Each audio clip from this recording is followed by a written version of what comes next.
ایک وقت کی بات ہے کہ ایک خوبصورت مگر نافرمان شہزادی ایک عظیم اور شان محل میں رہتی تھی۔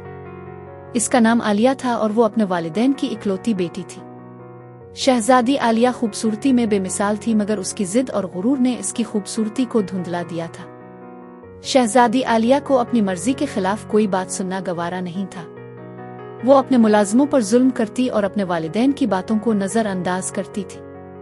محل کے باغ میں کام کرنے والے مالی، باورچی اور نوکر سبھی اس کے رویے سے تنگ آ چکے تھے۔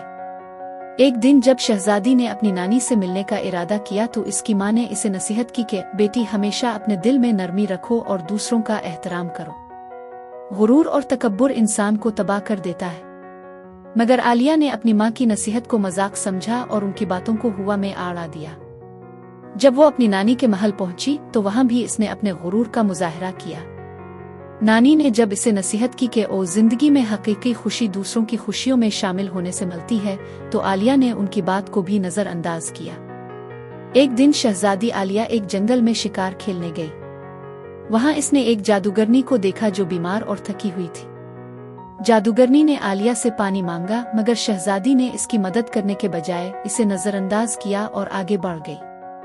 جادوگرنی نے اس کے رویے کو دیکھتے ہوئے عالیہ کو بددعا دی کہ جس طرح تم نے دوسروں کو نظر انداز کیا ہے، اسی طرح تمہیں بھی دنیا نظر انداز کر دے گی۔ یہ کہہ کر جادوگرنی غائب ہو گئی۔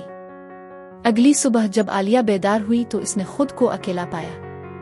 محل کے تمام لوگ کہیں غائب ہو گئے تھے۔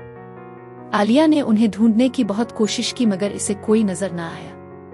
وہ محل میں اکیلی رہ گئی، کوئی اس کے پاس نہ آیا اور نہ ہی اس کی باتوں پر کسی نے توجہ دی۔ آہستہ آہستہ عالیہ کو اپنی غلطیوں کا احساس ہونے لگا۔ اسے معلوم ہوا کہ اس کا غرور اور ضد ہی اس کے اکیلے پن کا سبب بنے۔ وہ اپنے رویے پر شرمندہ ہوئی اور خدا سے معافی مانگنے لگی۔ اس کی سچی توبہ اور دل کی تبدیلی نے اسے پھر سے لوگوں کے دلوں میں جگہ دی۔ مگر اس نے ایک سبق سیکھا کہ غرور اور نافرمانی کا انجام ہمیشہ برا ہوتا ہے۔ اب شہزادی عالیہ ایک مہربان اور ہمدرد شخصیت بن چکی تھی اور اس کے دل میں ہمیشہ دوسروں کی مدد کا جذبہ موجود رہتا تھا۔